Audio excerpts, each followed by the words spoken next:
Good Living Practices with Dr. Ram Rao.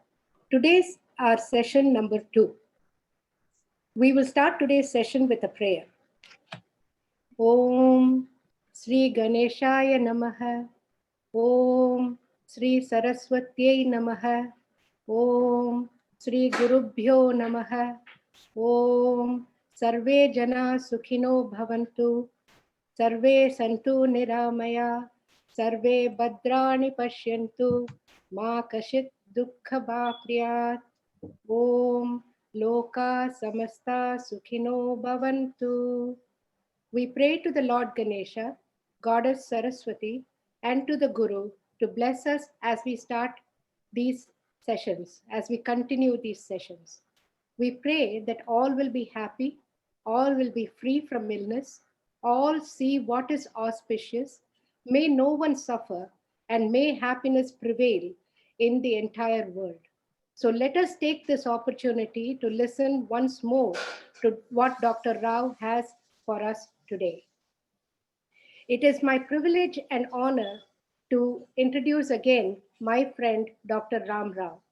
Dr. Ram Mohan Rao holds a PhD in neuroscience and was a research associate professor of neuroscience at the Buck Institute for Research on Aging, Novato, California. His research focused on age-associated neurodegenerative diseases with special emphasis on Alzheimer's disease. Ram has over 20 years of research and teaching experience in neuroscience, and he has published more than 50 peer-reviewed papers in scientific journals, including chapters in several textbooks. Ram is a NAMA board-certified Ayurveda practitioner, a registered yoga teacher from Yoga Alliance, and a member of the National Ayurvedic Medical Accreditation Council, NAMAC. He teaches Ayurveda and yoga at the California College of Ayurveda. Ram has published several articles in major yoga Ayurveda magazines and has been a featured speaker in several national and international meetings and symposia on yoga and Ayurveda. He is also the author of the best-selling book, Good Living Practices, the best from Ayurveda, yoga, and modern science for achieving optimal health, happiness, and longevity. NBHC is delighted to continue this partnership with Dr. Rao in bringing you these GLP sessions.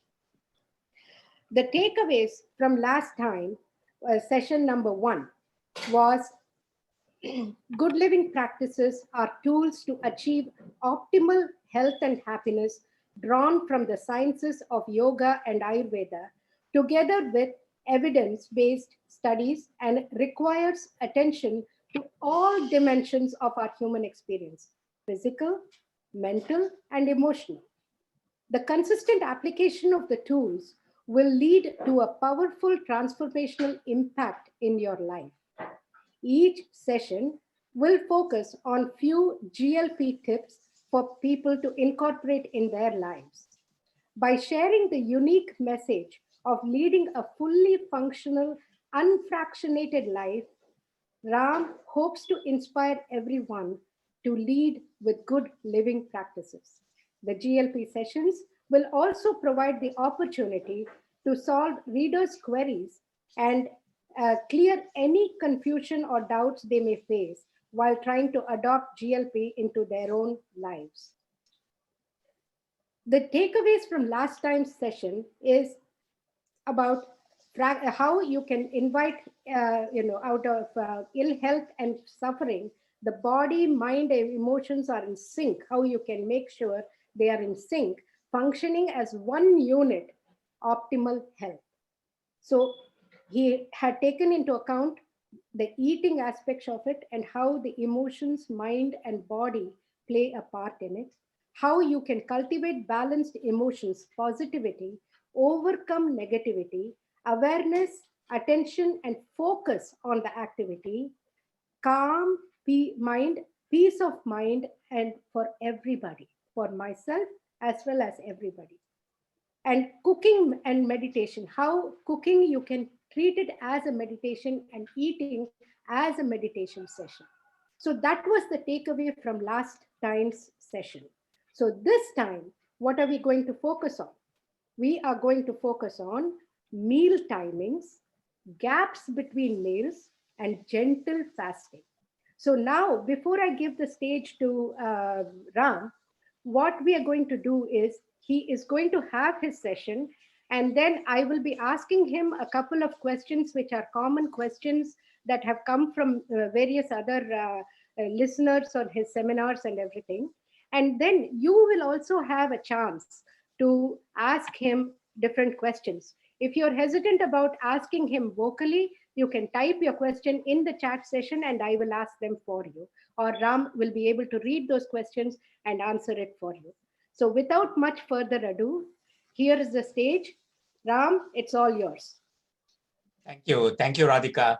I hope you can hear my voice loud and clear. Good morning, everybody. Thank you, Radhika, for the wonderful introduction.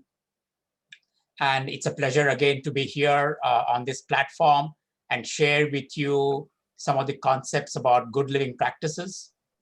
And just as Radhika mentioned, and for those who joined in late, let me recapitulate what she mentioned about good living practices. So when we define the term human, we have to take into consideration that we are the body, we are the mind, and we are the emotions. What this means is that at any given time, for any given activity that you perform, you have to keep these three entities functioning as one unit. Only when they function as one unit, that's when you will experience optimal health. So the question is then, how do we put this into practice? All right. And so good living practices are actually tools that will help you to keep the body, mind, and emotions in sync or as one unit. And I call that as an unfractionated life. On the other hand, if you lead a fractionated life is where the body is doing one thing, the mind is at another place, and the emotions are all over. All right. When that kind of a thing happens, that's when, and if it happens on a regular basis, that's when you invite ill health and suffering. And think about it. Why is it that despite having thousands of books on good health, why as a society are we still suffering? Okay. The problem is you have those books, but those books, they provide you with only a fraction of the entire approach. For example, if you talk about books on diet, they'll focus only on diet, but they won't tell you that along with the diet, you need to have physical exercise. Along with the diet, you need to keep your mind calm. And along with the diet, you need to keep your emotions neutral. On the same hand, if you look at books that will talk about how to cultivate positive emotions, they don't talk about diet, they don't talk about exercise. They'll just tell you about how to deal with the emotions. And that's the problem. If you deal with this individually, that's when you invite ill health and suffering. On the other hand, if you take all these three entities and use them as one unit and do your tasks, that's when you'll experience good health. So in the last session, a month ago, I provided the first three tools, and I mentioned about how cooking and eating is an extremely important activity in your life. The reason being that when you cook and when you eat that food is going to provide you that energy in order for you to sustain your life, in order for you to achieve your goals, in order for you to fulfill your aspirations. All right. So behind all this is the act of cooking and the act of eating. And so I said, even if you don't have a regular practice of meditation, meditation does not mean, even though we talk about meditation, a lot of people get frightened, mainly because they think meditation means you have to shave your head, you have to wear orange robes, you have to sit in a corner, light an incense stick, and then close your eyes. Well, that's one part of meditation. But in my book, I mentioned there are so many other ways you can meditate. And one of the ways you can meditate is when you're actually when you're cooking your food. Okay, where is the mind? Where are your emotions? Because after all, you're putting energy into the food. And the same thing happens when you're eating as well.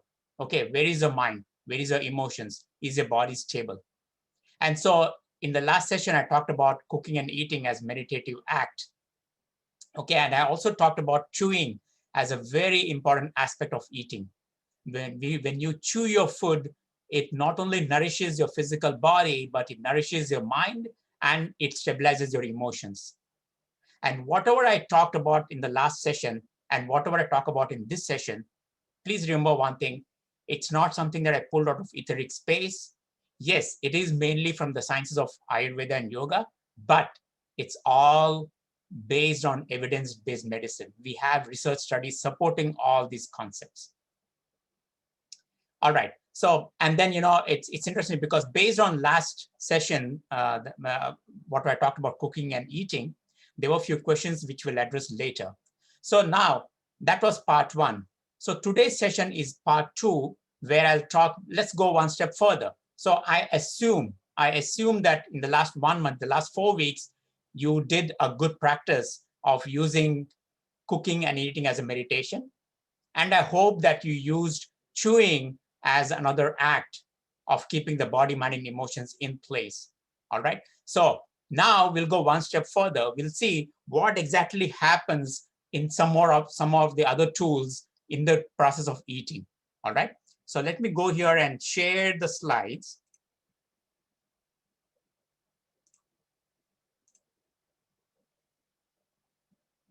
So I hope we can see the slides. All right. Okay, so today's topic will focus on some other aspects of eating. I always like to say that you are, in addition to what you eat, you are when you eat. Last time, in the last session, we talked about a little bit about what you eat. Okay, there are a lot of books out there that tell you about eating the right kind of foods, whether it is carbs or proteins or fats or raw foods. All that is fine. The question is, it is also very important to understand when you eat. Okay, in Ayurveda and in yoga as well, they talk about the timings of the food, which is very, very important. According to Ayurveda, the biggest meal of the day should come when the sun is at its peak. Because remember one thing, Ayurveda and yoga always took into account the outside atmosphere and our interaction with that atmosphere. Okay, because we bring in impressions from the outside to the inside through the 5 gateways, which are the 5 sensory organs. So we are always in tune with our environment. And Ayurveda and yoga took the cues from this environment. And so what the Ayurveda rishis, what they said is, the biggest meal of the day has to be when the sun is at its peak. And that we know is at 12 in the noon, right? So go to any part of this world, wherever you go, to whichever part of the world, at around 12, notice how everybody drops their activity and starts eating their lunch. Okay. So it goes very well with what Ayurveda said, but what exactly happens? Why is it that we want to eat around 12? Well, what happens is, in our body, or in our brain rather, there are specific genes called the clock genes. Okay. The clock genes are very similar to, like, the clock on your hand that tells you what time it is. So these clock genes, they work closely with the environmental cues, with the environment around us. So at 12, when the sun is at its peak, the clock gene in the brain sends signals to the stomach that says it's time to eat. And that's when you start feeling hungry. Because what happens is, exactly around 12, the neurochemicals are released that signals the hunger response. And this hunger response goes to the stomach through the nerves, and then it triggers off the I feel hungry signals. So it becomes very important then that you respect these signals. You respect this clock gene. So at the time when the sun is at its peak, the digestive system is all geared to receive the food and to digest the food. Okay, so what happens is when you feel that hunger signals, the enzymes are released in the mouth and the enzymes are released in the stomach as well, and they are waiting for the food. So all these are signals that tells you it's time to eat. That's the reason why at noon, digestive system is very important and it's at its peak. At the same time, so you eat your food, all right, and then the food gets digested. Now, imagine if, on the other hand, instead of eating around this time, you engage in some kind of physical activity. Now, remember, along with the digestive, along with the clogged genes that talks about hunger response, there are genes that tells you at what time you need to do a physical activity as well. So if on the other hand, instead of eating your food, you go for an activity, outdoor activity, or you engage in some other activity instead of eating, the body is confused now. Okay, because it's all ready to digest the food, but it's not receiving the food. So you do that on a constant basis, that's when you're going against the wishes of your body and your brain. Okay, and that can cause it can trigger the disease process.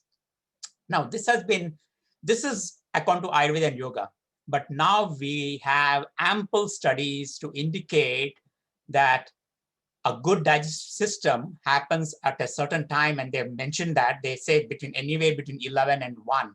And they did a lot of what we call prospective studies, where they showed that people who eat their biggest meal around this time, between 11 and 1, are the people who experience less hypertension. They are the people who have good immunity, and they are the people who tend not to gain weight.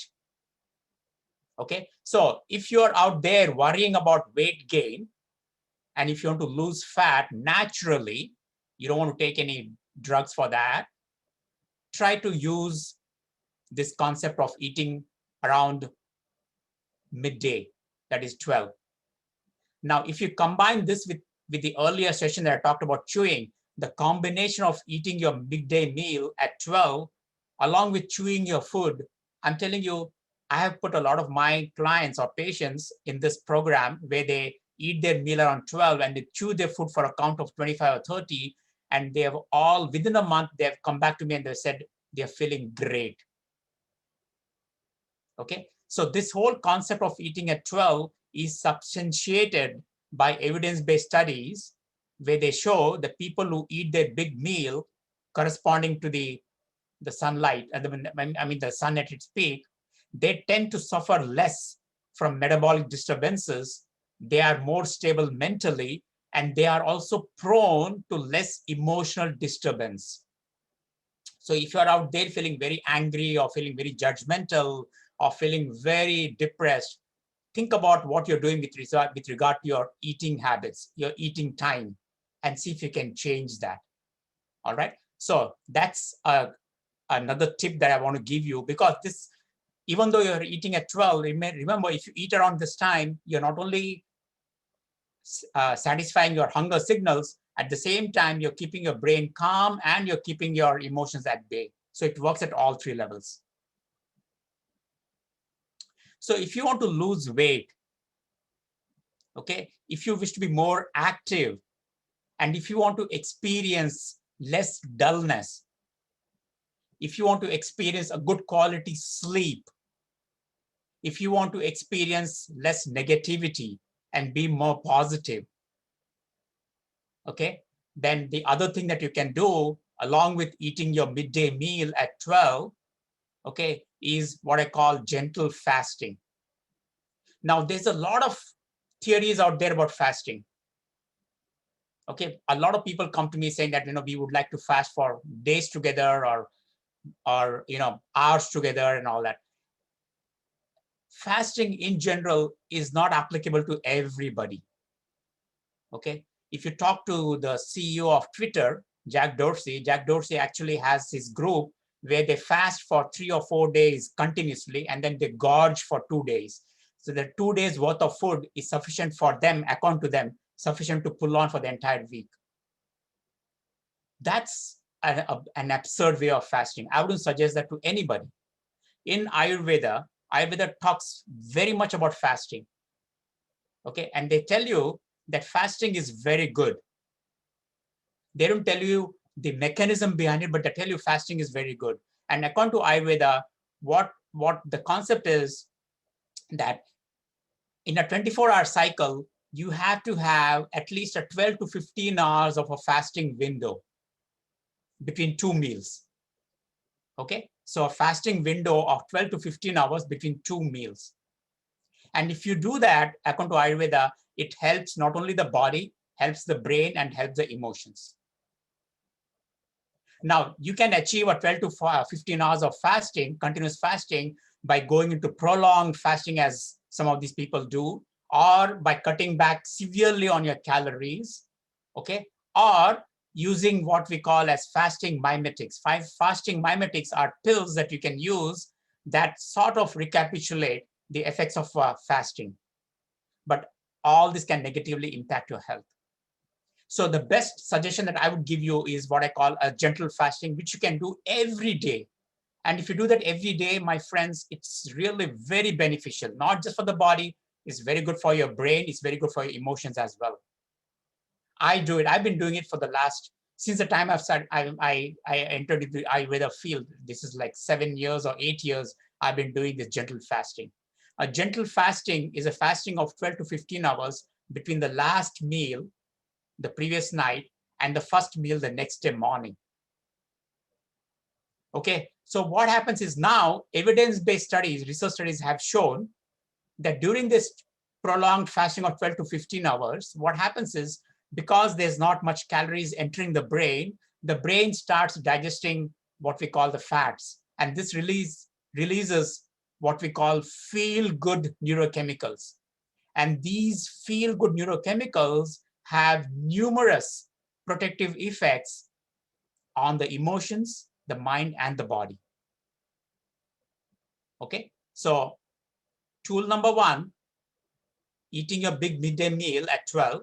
And then tool number 2, making sure that you have a 12 to 15 hours of fasting window. Now, here is cautionary suggestion for people who have health issues, especially for people who are sort of what we call the diabetic people. Okay, you don't want to do this prolonged fasting because you need the food to be taken. Okay, you cannot fast for that longer period.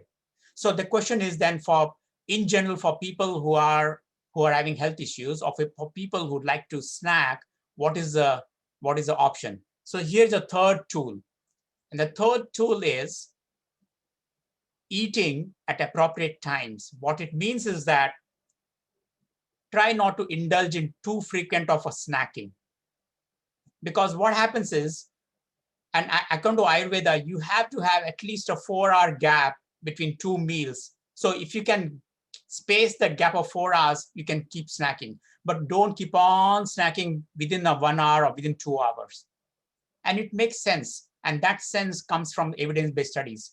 What happens is there is a concept called the GI transit time. What it means is, even though it sounds very complicated, the pretty simple concept is that whenever you take a meal, okay, the acids gets released, okay, and then the food gets digested in the mouth and in the stomach. This whole process from the mouth to the stomach and then finally from there to the intestine takes about 3 hours. Okay, and then from the intestine, then the food gets absorbed. Okay, so when the food from the stomach enters the intestine, and when from the intestine as it's getting absorbed, the acidic juices are also getting sort of, they are going down the levels. Now, imagine now if you should give a chance of 3 hours at least for the food to get completely absorbed. Okay. In the meantime, if you try to engage in frequent snacking, what happens is even before the food can enter from the mouth to the gut or from the gut to the intestine, if you start eating more and more, what happens is the entire process gets confusing. Okay, it's as if the brain trying to send the stomach signal saying that, why are you bringing in more food when you have still not finished digesting? And the stomach is trying to release the acid, even though the acid is already there. So there's a problem there. And that problem even though we don't see it as a problem, it results in what we call digestive issues. Okay, so if you have all kinds of digestive issues post-eating or later on, look back and see what you're doing with your eating habits. Okay, so too frequent snacking is not good. If you want to snack, make sure that you have at least a 3-hour gap. Okay, so that's one thing about snacking. The second thing about snacking is once you have your dinner, okay, between dinner and sleep, keep a 3-hour gap. Okay, so which means that after you have your dinner, please don't try to snack again. Okay, which means because if you snack again, then you have to extend the window of your sleeping time. Okay, so make sure that you keep a 3-hour gap between your dinner and sleep. Okay, and then try to see if you can continue or extend that fast for a period of 12 hours the next day. So I hope you got that message. Okay, so the message here is that you eat a midday meal between 11 and 1. And by the way, there are prospective studies to show that when you do this, when you keep this habit of eating between 11 and 1, you tend not to gain weight. You tend to have a good life. Okay, try avoiding eating in between or snacking in between. Okay, and then try to keep a 12-hour gap between your last meal and the first meal of the day. So the question is, how does this look like in practice? So I'll give you my example. I don't want to, sort of be very proud about what I'm doing, but it's just that with my example, maybe it helps. So what I do is I aim for at least 7 hours of good sleep. Okay, because I have a habit of waking up early. So what I do is I try to finish my last meal at around 7 in the evening, which means then I can conveniently sleep at around 10 because that's a 3-hour gap. Between 7 in the evening and 10, I will not engage in any kind of eating activity. No carbs, no proteins, no chocolates, no cookies, nothing. If I feel like having something, I'll take a herbal tea, but without sugar and without dairy. Okay, so that's not adding any calories because I don't want any calories between my dinner and sleep time.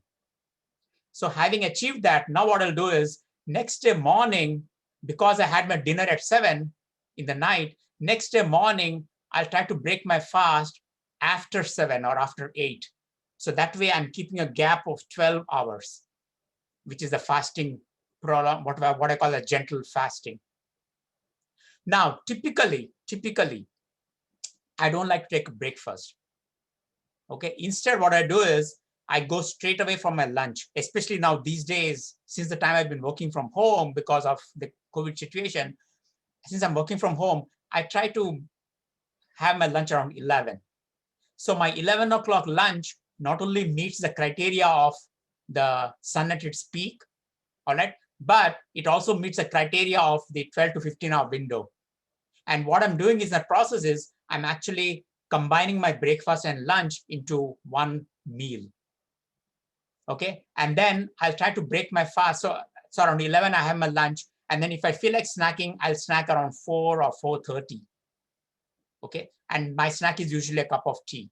And then again, I have a dinner at 7. So I'm actually having 2 meals. Okay, and 2 meals is good enough. If you eat the right way, if you chew your food, if you eat the right way, if you are meditating on your food, if your mind, emotions, and your body is stable while you're eating, then 2 meals is a good kind of meals to support you for the next 24 hours. Okay, and then what happens is, so now I have had my dinner at 7. The next day morning, again, I'll have my lunch or my breakfast, whatever, around 10 or 11. So you see, it may appear very complicated, but once you adopt it, it becomes very simple. It becomes very straightforward. And even though it seems like we are talking only about eating habits, remember, this whole thing has an effect on the brain. It has an effect on the emotions as well. Okay, so extremely important. And this is why I continue to say that even though it may appear as an eating, whatever we are doing for our physical body, it's affecting our mind, it's affecting our emotions as well. So if you practice this, Okay, eating at 12, 11 or 12 in the afternoon, if you don't snack frequently, and then if you eat your meal around 7, and if you go to bed around 10 or 11, and then next day morning, you break your fast after 12 hours, do that on regular basis, my friends, you will not complain about weight issues, you will not complain about GI issues, no acidity, no Crohn's, no inflammatory bowel syndrome, no constipation. Now, it may not come immediately. Okay, within a day or two, you may not see these changes, but the changes will occur gradually, and those changes are irreversible. Okay, so then you can dispense off all your tablets, you can dispense off all your medications. So it's a natural way of bringing in body, mind, and emotions in the form of good eating practices. All right. So remember one thing, eating is just not a physical activity. It's also a mental and emotional exercises. Okay, so follow these guidelines, do it for the next 4 weeks, okay, and notice how you're feeling. If you do it the right way, my friends, in the next 4 weeks, if you do it the right way, as I mentioned, then I'm sure there's no doubt that the next time when we meet, okay, in the month of December, you will definitely come up with some indications saying that this has helped me. I have that confidence that you will achieve that. Okay, but no cutting corners. You have to follow it strictly. All right. So with that, let me stop here. Okay, and then I'll open it up for Radhika and for any of the questions that you guys have. So Ram, that was a wonderful second session, and I will tell you that I have practiced over the last month or so the habit of chewing, and consciously chewing, consciously making sure when I'm cooking I'm focusing on it, because I will be happy to report that my family has reported that my food, whatever I serve, has been much better than before. So, jokes apart, Yes. the thing which I noticed also by the chewing is that I was eating less, Yes. because what based on what you have told me before is that when earlier when I was very hungry, I would just almost Sort of gorge. inhale Yes. the food and take big mouthfuls of it, Yes. and so with the result I was eating a lot more than I needed.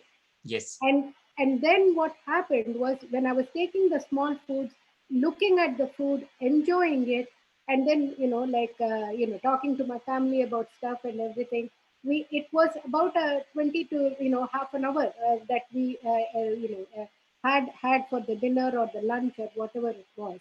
And I found myself also becoming calmer, Yes. becoming satisfied, not Yes. full, but Yes. satisfied with the food. And Yes. that was a big difference that I found. Yes. And It's a yeah, it's a very good point, Radhika, that you made, because since you brought that up, let me once again reinforce. So what happens is, when you chew for a count of 20 or 25, you are going to build a lot of saliva, and you notice that, Radhika, right? So what mhm, happens, and now the saliva is rich with enzymes, okay, and that saliva along with the food enters the stomach. Now what happens is, because now you have, along with the food, you brought in a lot of saliva, what happens is the stomach is already within 3 or 4 morsels of food, the stomach already feels full, and yeah, it sends to the brain saying that I feel full. The minute you see I feel full, you feel, okay, I don't want to eat anymore. So what, instead of ending with 10 or 15 spoonfuls of food, you're ending up with only 4 mouthful of food. And this is the basis for why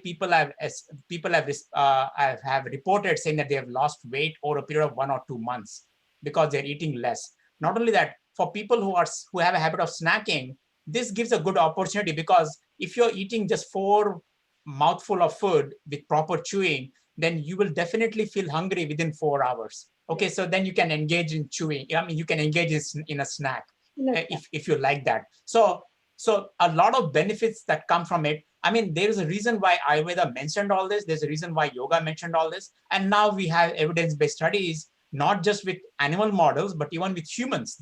People have done these human studies, and they have shown that brings a lot of changes, not just to the beneficial changes, not just the physical body only, but even to the brain and to the emotions as well. So whatever you have experienced, Radhika, is something, you know, which a lot of people have come back with similar kind of responses. So I'm glad you're seeing the same way. Yes.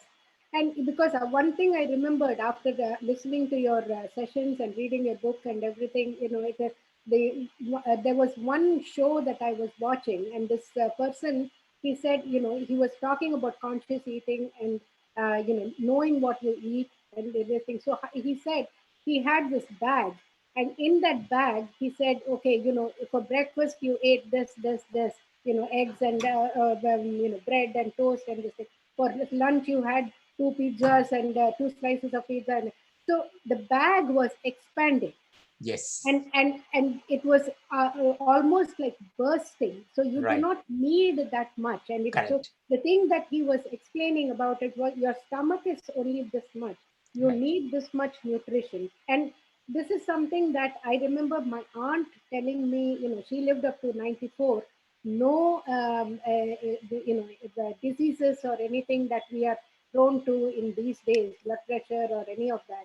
She lived, and she followed a strict diet of the same thing that you are saying. And so it definitely helped, and so Right. those things are important for us. Yes. So let me go into the questions that we are going to talk about. The first question is, despite trying to bring my attention to the cooking aspect, my mind keeps escaping me, and my emotions have a rise and ebb to it. Do you have any suggestions? Yeah, absolutely.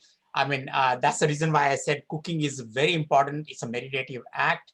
And so there are several ways that you can cultivate what I call as even though I say neutral emotions, it's nice to have positive emotions. So if you can have happiness, or if you can be smiling, or if you can have, you know, loving kindness while you're preparing a meal. Because remember one thing, if you are preparing a meal, it's just not for yourself, you're preparing for the family as well. Okay, kids as well, maybe parents, maybe grandparents. Okay, so what you're preparing is going to affect the lives of so many people around you. Okay, so make sure that you are in a right environment and an atmosphere, so that your cooking helps the others. That's the reason why, if you notice, we have a very powerful mantra in the Upanishads. Okay, we say Annadata Sukhi Bhava.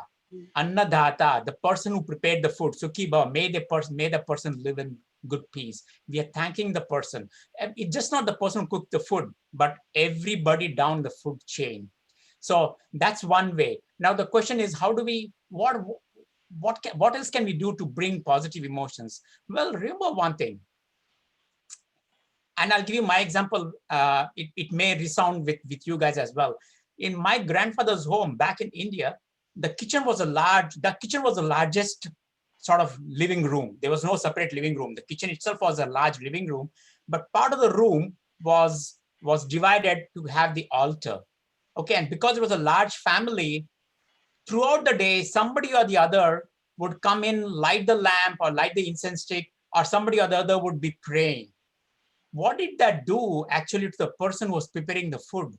It put the person in a positive frame of mind, because all the day, throughout the day, the person who was preparing the food was constantly listening to the chants, or constantly listening to the prayers, or getting the smell of this incense sticks or the camphor.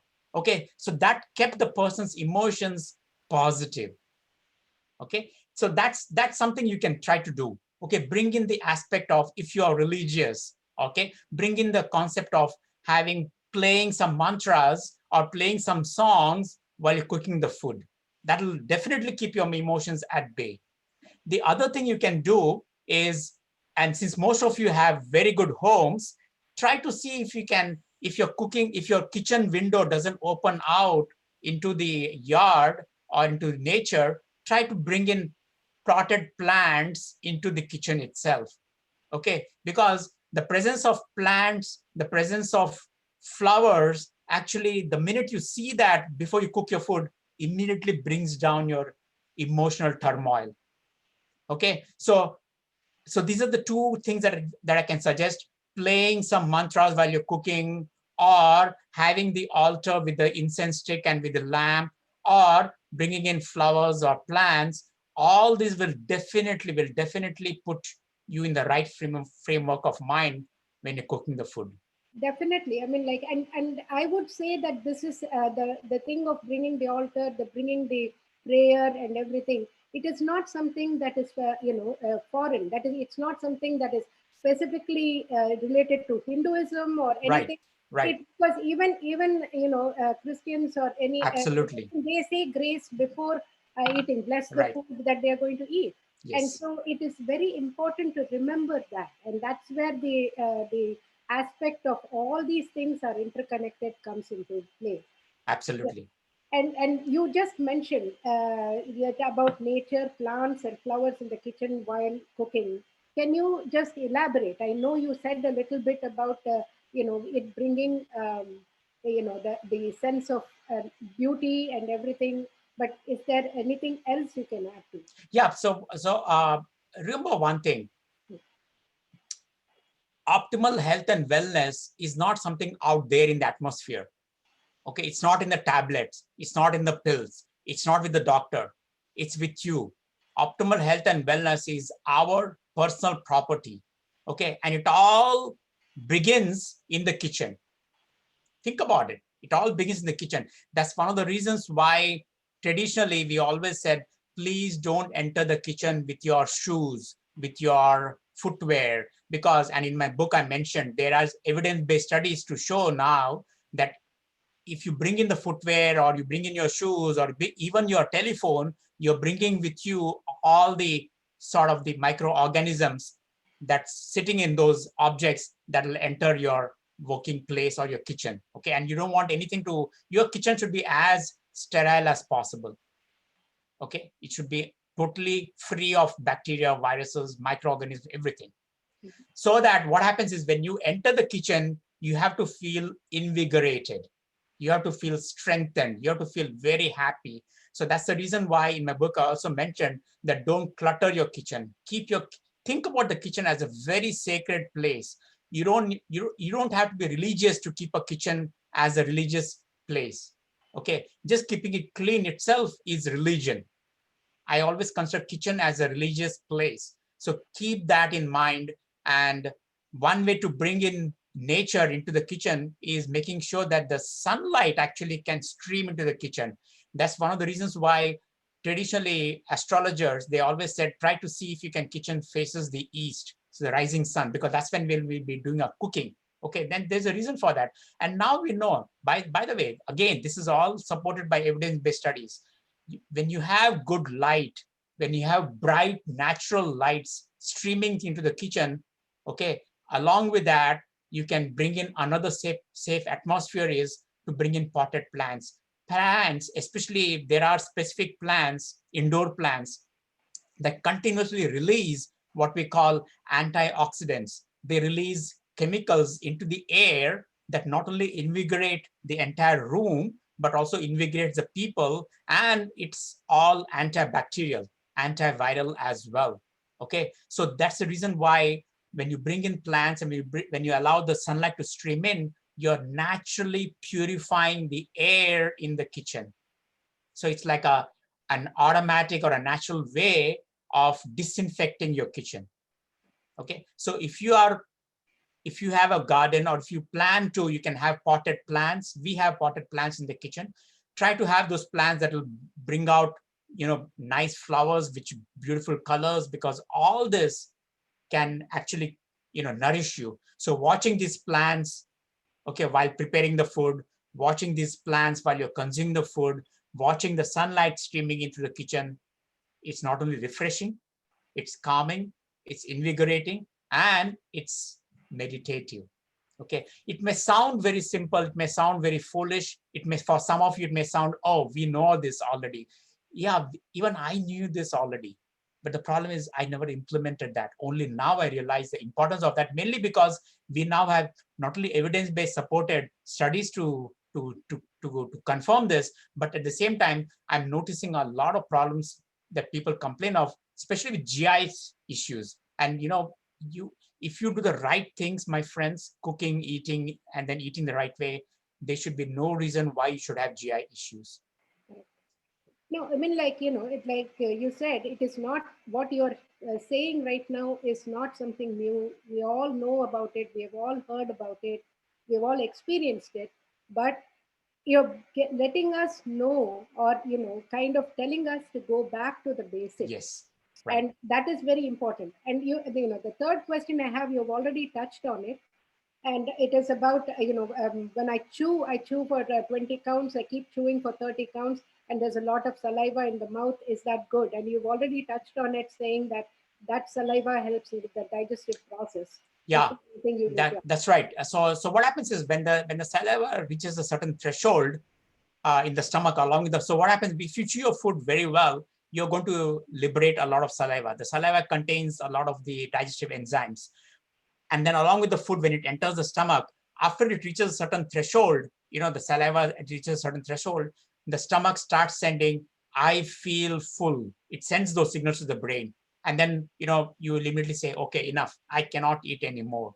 So not only the chewing helps you to realize how much you're eating, but also helps you to know, at what grade you're eating, at what point you're eating, at what frequency you're eating. Okay, and research studies now show that the more you chew, okay, the more calories you're burning during that process. Not only that, every time you chew your food, I know this may sound very simple, or it may sound very ridiculous, but people have now shown with evidence-based studies that each time you chew, you're sending signals for what we call the masticatory action. Okay, the mastication of food, or the chewing of the food, is extremely important, because those are the signals that enter the brain immediately.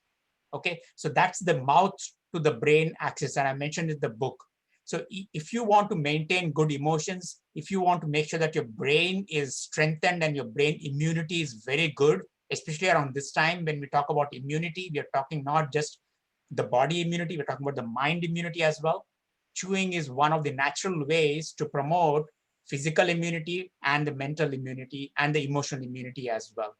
So extremely important, my friends. So now I would like to open it up for any questions or anything that you have. Like I said, you can unmute yourselves and ask the questions, or you can type in the chat, and Ram will be able to respond to it.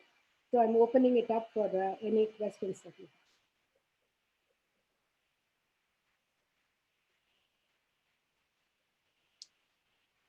have. Everybody's muted. Yeah, they can unmute themselves. Okay. Yeah. Ram garu namaskaram andi, nenu Ramakrishnan maatladunanu. Yes, sir.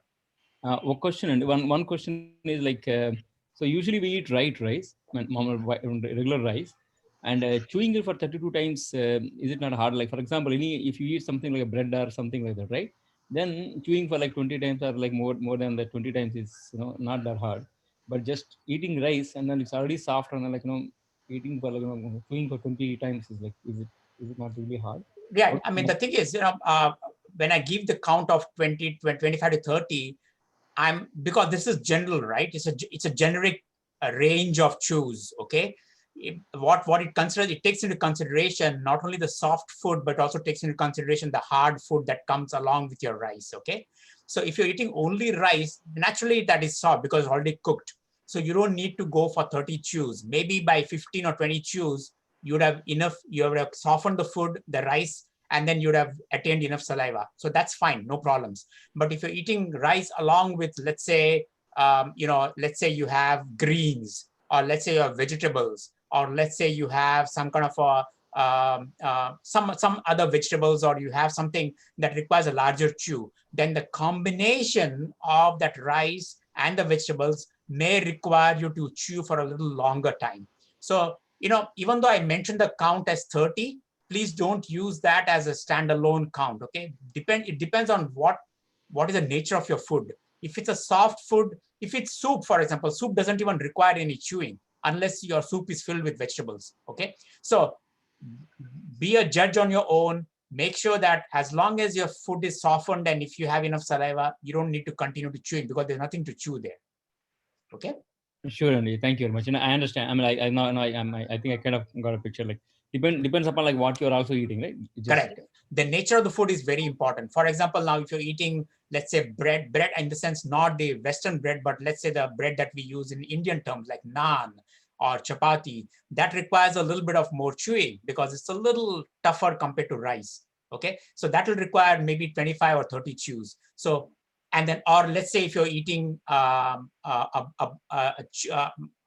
non-vegetarian food like chicken or something like that, or lamb, that requires even longer than 30 chews. Okay, so think about it. Think about what is the nature of your food, and based on that, decide about how many chews you want. But be mindful of that. Okay. Sure, Andy. Thank you. Sure. Ramgaru, this is Lakshmi. Yes, ma'am. I have a few questions. Yeah. So you mentioned about the 12-hour gentle fasting period, right? Every day, like before our first meal the next day. Yes. So I think that usually, and just letting you know, I'm I'm multitasking. I'm eating and listening to your program. It just so happened. So I'm very conscious about chewing my food right now, and I'm also telling my husband, chew. I told all my kids, chew well, chew well. So that was a good thing. So morning breakfast, I usually do smoothie. I do a green smoothie, and that keeps me going till my lunchtime. But then you said you completely skip breakfast, and I know where you're coming from because I know, I mean, from my folks also, like my husband also, he's okay till lunch. He'll be fine. He won't eat anything. So is that okay to have that big? Because I cannot do anything without having that smoothie. I have to eat something. No, please don't get me wrong. I mean, as I said, it's all, again, this is all individualized recommendations. Okay, so think about what feels good for you. So let's say now you have taken a 12 to 15 hour of break. Okay, don't, just because I said I'm not having breakfast doesn't mean that you have to skip. Okay, you can definitely eat your breakfast. Please go ahead and eat your breakfast. All I'm saying is that make sure that your breakfast is spaced out, so that if you had your dinner at 7 or 8 in the previous night, make sure that your breakfast is after 7 or after 8 in the morning. Okay, once you had your breakfast at 8 or 9, make sure that you now have your, so that's a perfect time to have lunch, because after 3 hours, okay, if you had your breakfast at 8 or 9, then it takes 3 hours, as I said, for the food to get absorbed completely. Then around 12, you will feel hungry, you can eat your lunch. And 12 is a time when I said it's a midday, you have to have your big midday meal. So please go ahead, have your smoothie, have your bagel, have your oatmeal, have your cereal around 8 or 9. But before you eat your breakfast, make sure that it is around 12. You're given a 12-hour break between your past meal, the previous night meal, and your breakfast. Okay. All right. And another thing is that after that lunch happens, I am super hungry at 4:30. That's like my body is mentally tuned, my mind. I love my cup of tea and my time.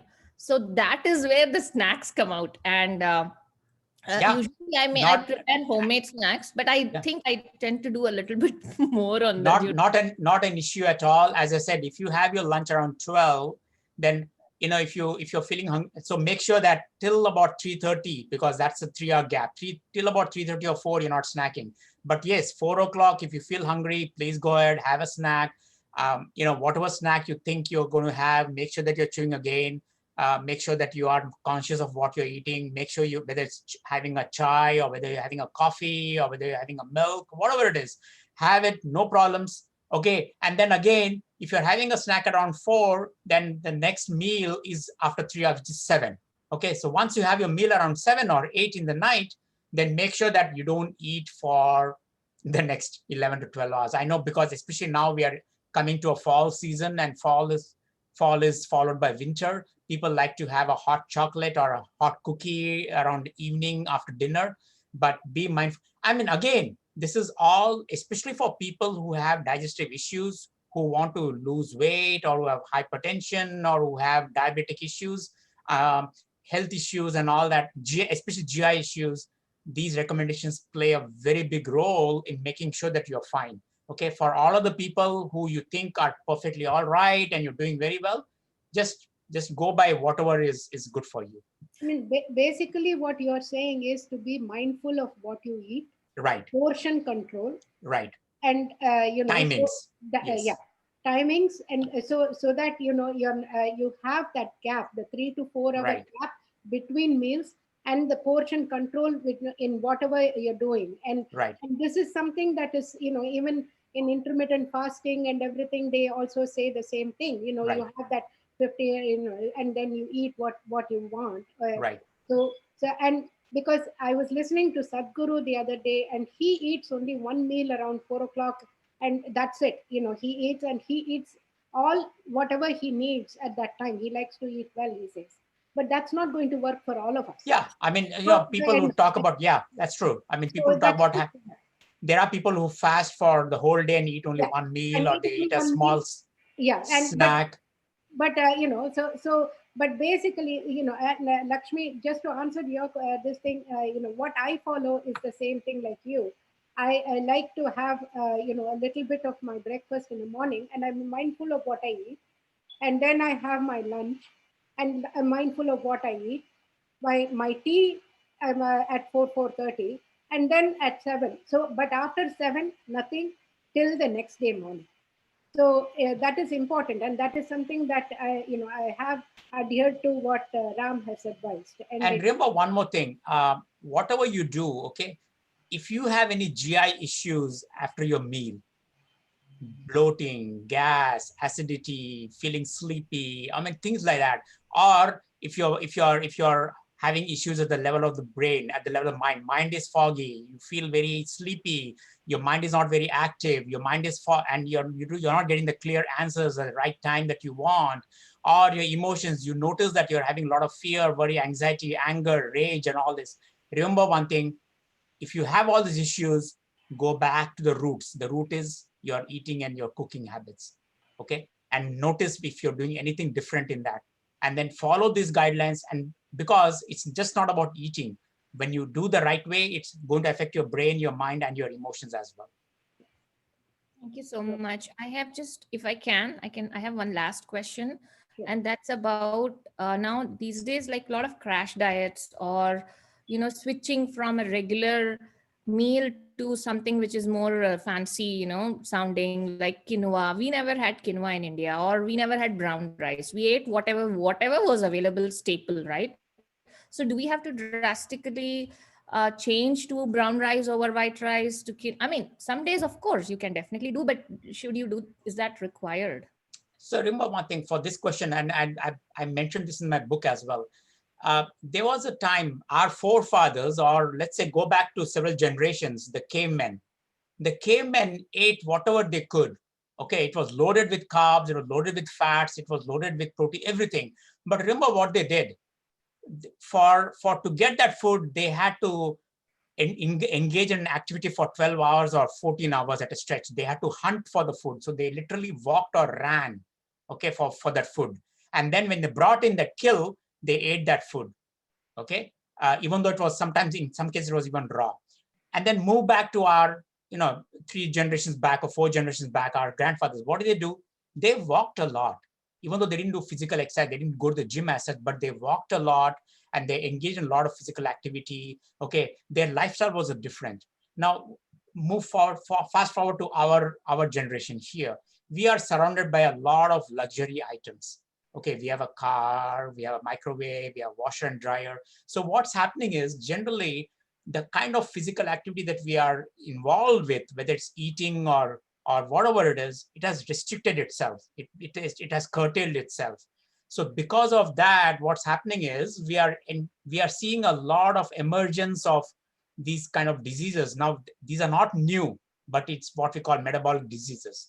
Okay, and so now that you have the metabolic diseases, what do you do to curtail that, to improve on that? They'll tell you about restricting your carbs, or restricting your fats, or restricting your proteins and things like that.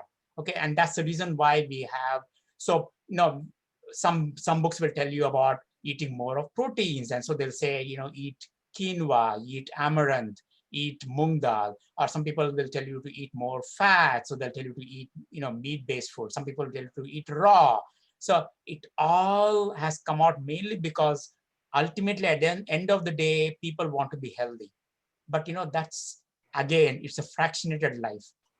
Okay, you can eat quinoa, you can eat meat, you can eat raw foods, but then if you are not physically exercising, or if you're angry all the time, that quinoa and that fat or that meat is not going to help you in any way. Okay. At the same time, you may be eating a rich, organic, home prepared, freshly prepared food. But at that moment, when you're eating your food, if you think of your boss and if your emotions are out of place, that food, however rich it may be, it's not going to help you. Okay. So again, back to the basics. Think about what you're eating, how you're eating, why you're eating, when you're eating. And if you do the right things at the right time, all right, you don't need to indulge in all those fancy foods. You can be happy with whatever little you're eating or whatever you have with you. Thank you so much. Hello. Yes. Ramon Ragaru, this is Satya. Hi. Hi. Thank you for sharing all this information. I have a question. If we take two strong meals as we are seeing, like maybe around noon and evening it's around 7 something, and we wanted to have fruits into part of our food. Diet. What is the right time you can consume fruits? Yeah, a very good question. So when do we eat fruits in this way? Now, even though modern medicine doesn't talk about fruits, about when to eat, they'll say, you can eat fruits at any time. In my book, I specifically mentioned the Ayurvedic concept of fruits. Fruits by itself, according to Ayurveda and yoga, fruits by itself is a meal.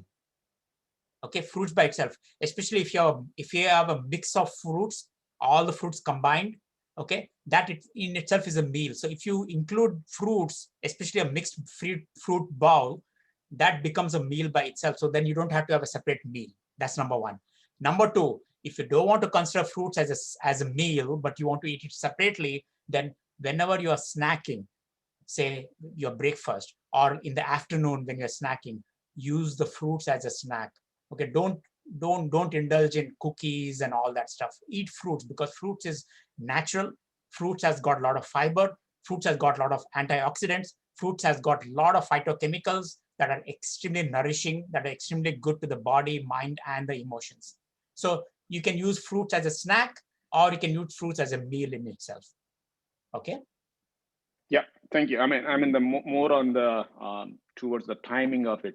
Can I take that fruit as a meal in the evening? Yes. Kind of dinner. Absolutely. If you're eating it as a meal, then you can have it as a dinner. You can have it as a breakfast. Or if you're eating it as a snack, then whenever you're snacking, say 4 in the evening, you can use a bowl of fruits as a snack as well. So absolutely. Great.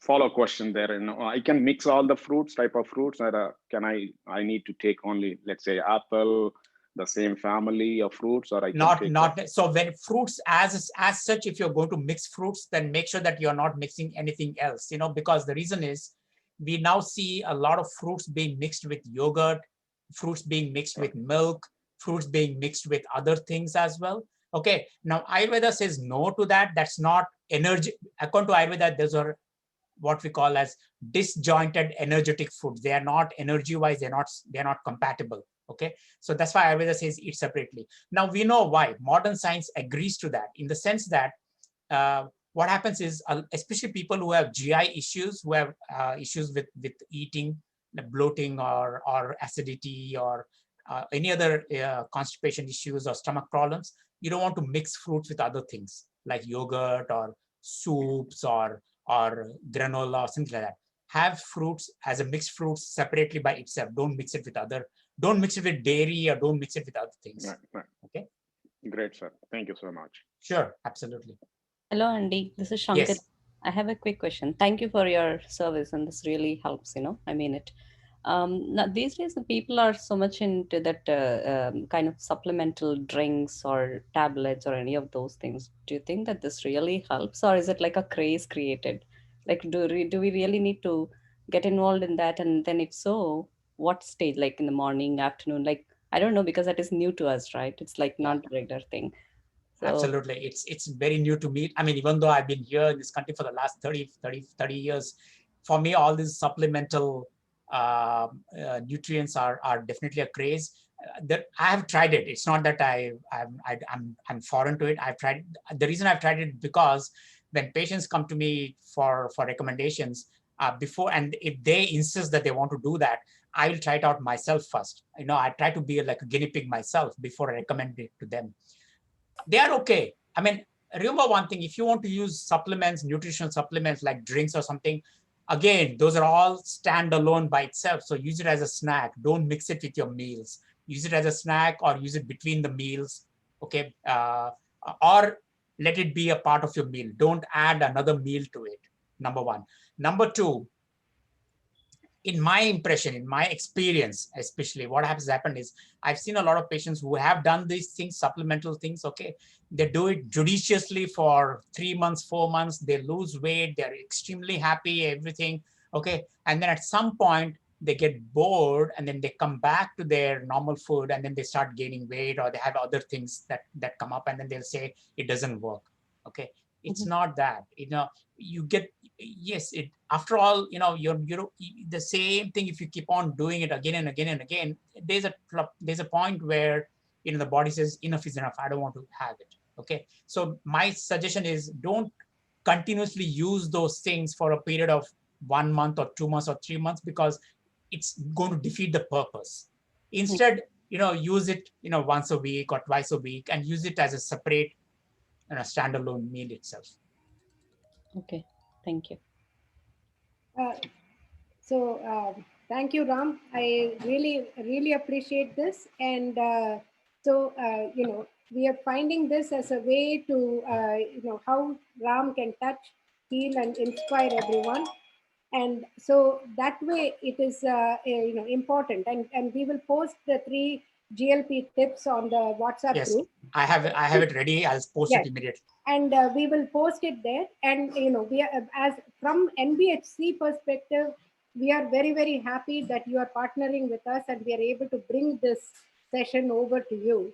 And just as a gesture, we just want to say that North Bay Hindu Center is a non-profit. And so we are trying our best to do it by virtual sessions. And we will continue to do it. Our next session will be the first Sunday in December, December 6th, and at 11 o'clock. So please join us at that time. And please go and visit our website, northbaytemple.org. And you can see that we have all our events and everything advertised over there. We have a blog, and Ram also contributes there to our blog. So because of that, and because we are a volunteer association, we are a non-profit association, we do accept donations. So please open up your hearts. Our focus is to bring all this kind of stuff to you, and also to bring a temple to the North Bay. And so we would appreciate any donations or anything, spread the word, and so that we can spread this message everywhere. So thank you very much, Ram, and we look forward to having more of these sessions. And we will also be sending, we are looking at how we can expand other than these sessions when they end in December. We are looking at how we can bring Ram's expertise and advice to you. And so stay tuned for more details. Thank you. All right. Thank you very much. Namaste, Bye, everybody. Thank you. Have a good day. Yeah. You too. Bye.